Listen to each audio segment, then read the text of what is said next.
Celebrating the Constitution. Before the American Revolution, we followed British law, but after the War for Independence, we wanted our own laws. We didn't want a king or queen leading our country, or a system that treated some people special. Creating a system of laws and government was almost like fighting another kind of war, a war of words. Imagine sitting down with a group of people from all different parts of the country, people who had just fought and won a war.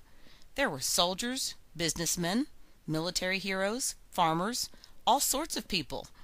Each one would bring different ideas to the process of making up a system of laws for our new country. The first system of government for the new country of America was called the Articles of Confederation and Perpetual Union. This agreement among the 13 founding states ended up needing more work. Under this first governing document, the states operated like independent countries. Luckily, the Founding Fathers were willing to take a closer look at the Articles of Confederation so that they could make sure that the 13 new states would operate as one country. Sometimes when you are revising any written document, you come up with a better way to organize your thoughts. In 1787, when the Constitutional Convention met to revise the Articles of Confederation, they realized that it had made sense to create 3 branches of government. They are called the executive, legislative, and judicial branches, and this method of classification was such a good idea that it endures even today in our Constitution.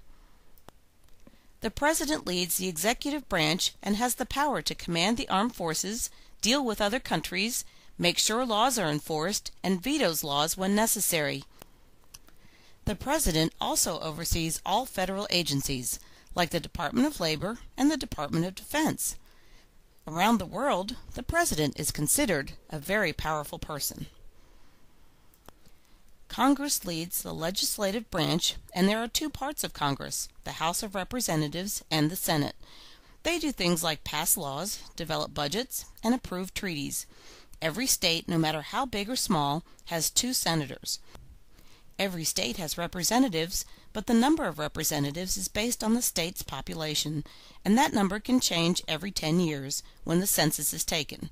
You can see already how much thought went into the Constitution to make sure that there was equity of representation for each state.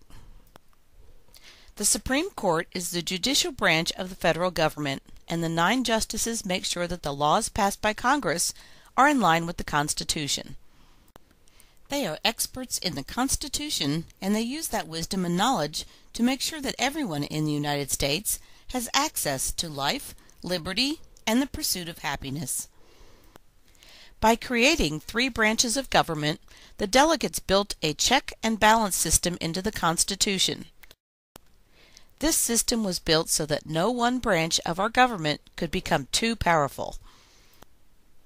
The Constitution created a country based on federalism, which is one of the most complicated foundations of the Constitution.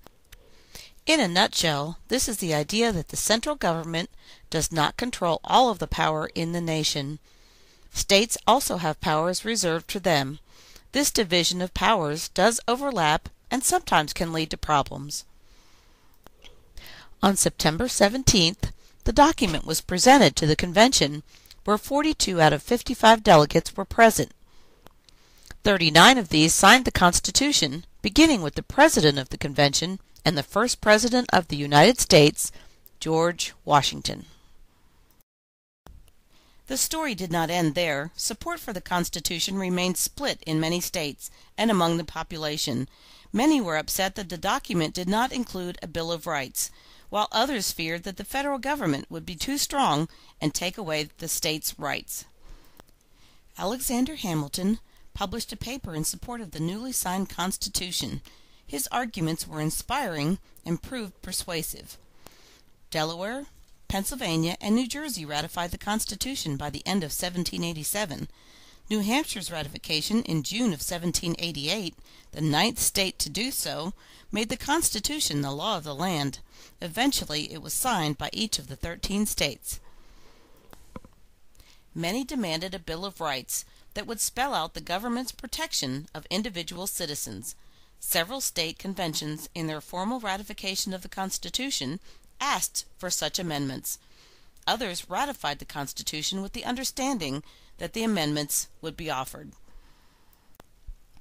On September 25, 1789, the first Congress of the United States met and proposed 12 amendments to the Constitution that met the concerns of the people. The first two proposed amendments were not ratified. The Constitution has been termed a living document. Throughout time, the Constitution has been interpreted by many people: presidents, congressional representatives, judges, justices, and plain folks like you and me. Thousands of amendments have been proposed, but only 27 have been added.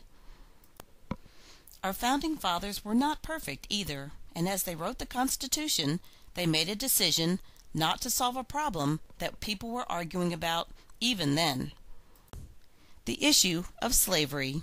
As you will learn, later amendments abolished slavery, gave African Americans and later women equal rights, and gave everyone over 18 the right to vote. We, the people of the United States of America.